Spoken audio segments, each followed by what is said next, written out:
U.S. History B Virtual Interactive Notebook 4, Day 5, Cesar Chavez. Today, we just have two subtopics. So the central question is, how did Cesar Chavez's movement assert the rights of Latino people? The main idea is Cesar Chavez. And the subtopics are UFW and Grape Boycott. Before we begin, Cesar Chavez was born in America. His family had a farm in Arizona, and they lost it during the Great Depression.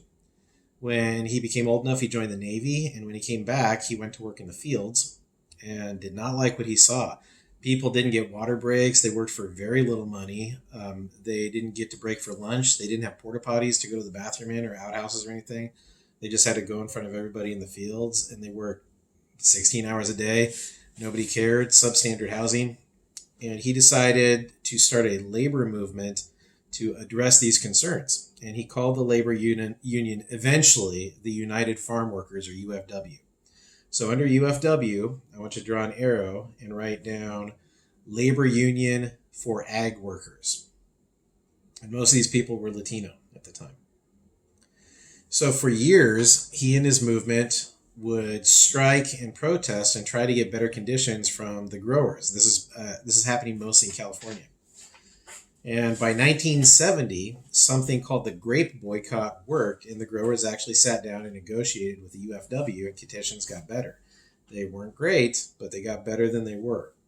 Now, the grape boycott was the UFW and Cesar Chavez asking America not to buy table grapes from California. Table grapes are grapes that you eat. They're grapes that don't become wine. And America said, okay. The sales of table grapes went way down. Farmers were hemorrhaging money. And as a result, they were forced to negotiate with the UFW. And to this day, there is a labor union for agricultural workers. Cesar Chavez believed in Dr. King's passive resistance. He and Dr. King knew each other and were very fond of each other. And he was a peaceful, kind man. Everybody who knew him loved the guy. He was a wonderful human being.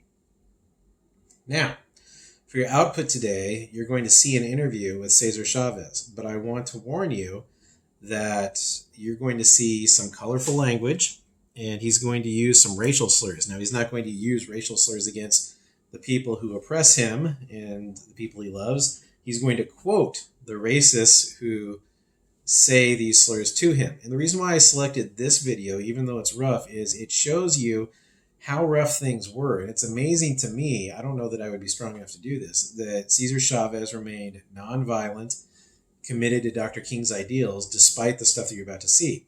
So in this interview, one of his followers has just been killed unjustly, and he's not happy about it.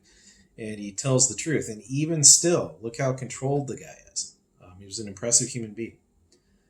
Okay. So your output for today will be to watch that video, and you're going to quote Mr. Chavez. And I want you to use an important quote. Listen to the interview and write down verbatim the full sentence, something he says that is important, that illustrates the times. Okay, and I'll see you tomorrow for day 6. Thank you very much.